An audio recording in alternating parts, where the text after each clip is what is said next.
I stood in my living room, hands shaking, voice completely steady, and I looked my husband dead in the face and told him I knew everything, that I had proof, that it was over.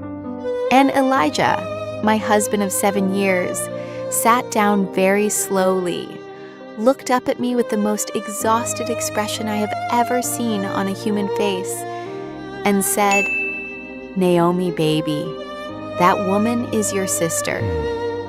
And the room went so quiet, I could hear the refrigerator humming from the kitchen. Welcome back to Beyond The Vows. I'm Naomi, and if you are new here, this is the channel where I tell the truth about real marriage. Not the soft, filtered version, but the version where I have to sit here and tell you about the 2 weeks I spent investigating my own husband, building an entire case against him in my head, making decisions I cannot take back, and then find out that I was the only villain in the entire story. So get comfortable, because this one goes deep, and I need you to stay with me all the way to the end, because I want to know in the comments whether you would have done exactly what I did, or whether you would have just done the one simple thing I refused to do from the very beginning. Let me start at the beginning because context matters. Elijah and I had been going through a quiet stretch. Not fighting, not distant exactly, but there was an energy in the house that felt slightly off, like a song playing just slightly out of tune. He was coming home a little later than usual some evenings. His phone was spending more time face down on the counter. Twice in 1 week, he stepped outside to take a call. Now, each of those things, on its own, is nothing. People work late. Phones fall face down. People take calls outside because it's noisy inside. I know all of this. I knew it then. But when you stack 3 small things on top of a quiet stretch and an off energy, your brain starts doing math that your mouth never asked it to do. And my brain was doing a lot of math. I want to be clear. Elijah had not done anything. He had not been cold. He had not been unkind. He had actually been making small efforts, coming home with my favorite snacks once, asking about my day more than usual. Looking back now, I understand exactly what those efforts were about, but at the time, my brain had already decided something was wrong, and everything, even the kindness, became suspicious. Why is he being so nice? What is he compensating for? Is he feeling guilty about something? That is what anxiety in a marriage does to you. It takes evidence of innocence and turns it into evidence of guilt. So one Thursday evening, I was putting away his laundry because, yes, I was still doing his laundry even during my phase of quiet paranoia. And I went through his jacket pockets the way you do before washing, just checking for receipts or loose change. And I found a folded piece of paper. And on that piece of paper was a name I didn't recognize and a phone number written in handwriting that was not Elijah's. The name was Renee. That was it. Just Renee and a number. I stood in that laundry room for 4 full minutes without moving.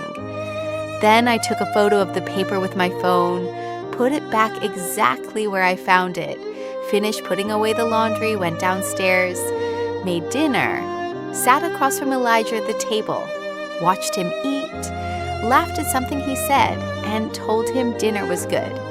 And inside, I was completely on fire. Now let me ask you something, because I really want you to think about this before I continue. If you found an unfamiliar name and number in your spouse's pocket, is the first thing you would do sit down calmly across from them at dinner and simply ask, "Hey, who is Renee?" That is all it would have taken. 3 words and a name. But I did not ask, because asking would mean I was suspicious, and being suspicious meant I was insecure. And being insecure meant I was giving him power over me, and giving him power over me was something I had decided. somewhere in my mind I was not going to do. So instead of asking 3 words, I chose option 2. I opened a full investigation. By day 3, I had already searched the number. It came back as an unregistered personal mobile, which Google informed me was perfectly normal for most people, but which I interpreted as deliberately suspicious. I had checked Elijah's public social media for any account or tag connected to the name Renee. I had scrolled through 4 months of his Instagram following list. 4 months, while sitting in a parked car outside a grocery store for 45 minutes, and found nobody named Renee following him or being followed by him. A normal person would have taken that as a good sign. I took it as evidence that he was being careful. Do you see what was happening? I had made up my mind, and I was just collecting things to support it. By day 5, I had drafted a text to the number from a Google Voice number I created specifically for this purpose. I sat with that unsent text for 2 days. It said, "Hi, this is a friend of Elijah Cross. He mentioned you, and I just wanted to confirm a few details." I stared at that text for 2 days, and then I sent it. And the number did not reply, which obviously meant in my mind that whoever Renee was, she was smart enough not to respond to unknown numbers because she was hiding something. Normal people don't reply to unknown numbers all the time. But I had gone too far down the road to consider that. By day 8, I told my friend Dana. Dana, who had heard the wife strike story and the life coach story, listened to everything I had just described without interrupting, which is how I knew she was trying very carefully to choose her words. And then she said, "Naomi, have you tried just asking him?" And I looked at her and said, "Dana, I can't just ask him. If he's lying, he'll just lie." And Dana said, "Okay, but you also can't just build a spy operation in your house." And I said, "I'm not building a spy operation, I'm gathering information." And Dana said nothing, which was somehow louder than anything she could have said. By day 10, I had contacted an actual private investigator. I found him online. His name was Raymond. He had a professional website and reasonable rates, and a form you could fill out describing your situation. I filled out the form. I described my situation. Raymond called me the next morning, and I paid him a deposit with my own money from my own personal savings account, and asked him to follow Elijah for 4 days and document his movements. And I want you to sit with that for a moment. I want you to really picture me, Naomi, sitting in my home that my husband goes to work every day to help pay for, hiring a man named Raymond to follow him. If you were watching this from the outside right now, what would you be thinking about me? Raymond was thorough. I will give him that. For 4 days, he followed Elijah, documented his routes, his stops, his interactions. He sent me a full report with timestamps and photographs on day 14. I opened that report with my heart pounding so hard I could feel it in my throat. And what Raymond's 4 days of professional surveillance had documented was this. Elijah went to work. Elijah had lunch with his colleague twice. Elijah stopped at a florist on day 3.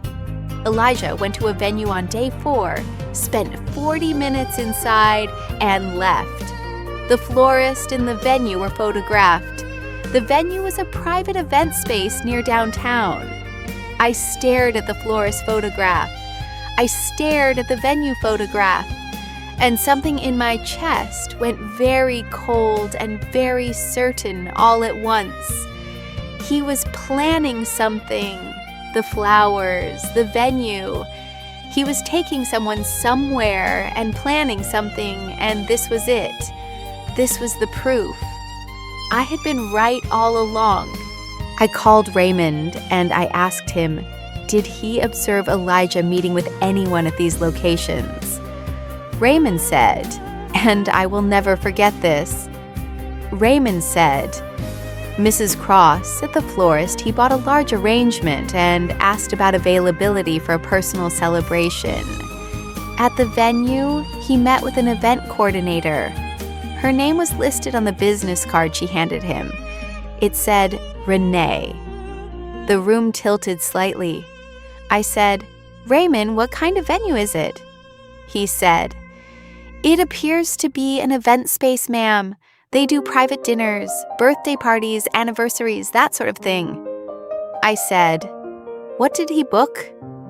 Raymond was quiet for a moment, and then he said, my job was surveillance, Mrs. Cross, not conversation. But based on the interaction and the brochure he left with, it looked like a birthday dinner booking. My birthday was in 11 days. I sat with that information for a long time. Hours. I sat with the fact that Elijah had been coming home slightly late because he had been planning my birthday, that he'd been taking calls outside because he was coordinating with vendors, that his phone had been face down because he was exchanging messages about a surprise, that every piece of evidence I had collected across 14 days, every suspicious thing I had stacked and built into a case, all of it was my birthday party. I had hired Raymond and paid him money. I will not tell you the exact amount of, because it still makes me feel a certain kind of way, to document my husband planning my birthday surprise. And then I remembered that I had already confronted Elijah.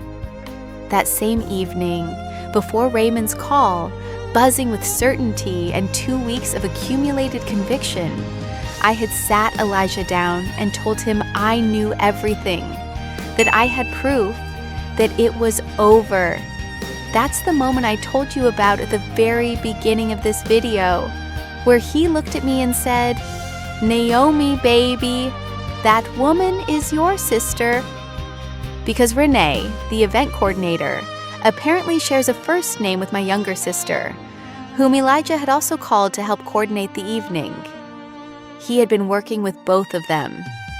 For me. For my birthday. I want you to understand what I saw in Elijah's face in that moment. It wasn't anger. It wasn't even hurt exactly. It was something quieter than both of those things. Something that looked very much like a man who had spent 2 weeks quietly doing something loving for his wife and had just watched her burn it to the ground in real time. He didn't raise his voice. He just said, I had a whole evening planned for you, Naomi. And that was worse than any argument we have ever had. I did not tell him about Raymond. I did not tell him about the Google Voice number or the Instagram scroll or the 2 days I spent staring at an unsent text. I apologized. I told him I had let my anxiety get the better of me, which was true. And I told him I should have just asked him directly, which was also true. He said, yeah, you should have. And that was it. He wasn't cold afterward. He wasn't punishing. He just went quiet for the rest of that evening in a way that told me the surprise had been deflated in a way he couldn't fully undo. He still took me to the venue for my birthday. The dinner was beautiful. The flowers were on the table, and I sat across from the man who had planned all of it while I was paying someone named Raymond to follow him around. And I smiled and said thank you, and meant it completely, and felt terrible the entire time. Here is what I have had to sit with since then. I did not trust my husband, not because he had given me a real reason not to, but because the silence between us had grown just wide enough for my fear to move in and start furnishing the place. And instead of saying one true, vulnerable thing, Elijah, I feel disconnected from you lately and it's scaring me. I built an entire architecture of suspicion around a man who was choosing flowers for my birthday. Not once in 14 days did I stop and choose the simpler, scarier, more honest option. Because being honest about being scared felt weaker than being right. And I would rather have been devastated and right than vulnerable and wrong. That is something I am still thinking about. So here is what I need from you before I go. I need you to be completely real with me in the comments. If you had found an unfamiliar name and number in your spouse's pocket and something in your gut whispered that something was off, would you have asked directly? Or would you have done exactly what I did and started building a case? Because I genuinely believe most people, if they were being honest, would recognize themselves somewhere in the story. And if you have ever gone down a spiral like this and been wrong at the end of it, please share it below, because I need to know I am not the only person who has ever paid a man named Raymond to document their own birthday surprise. And if you think I was completely out of my mind from day one, tell me that too. I have earned that feedback. We bring more interesting marriage stories to your screen every single week. And if this one made you feel better about any decision you have ever made in your own marriage, you are welcome. That is my gift to you. Make sure you are subscribed so you do not miss the next one, because they only get more interesting from here. Until then, take care of your marriages. And maybe, just maybe, ask the simple question before you hire anybody. Or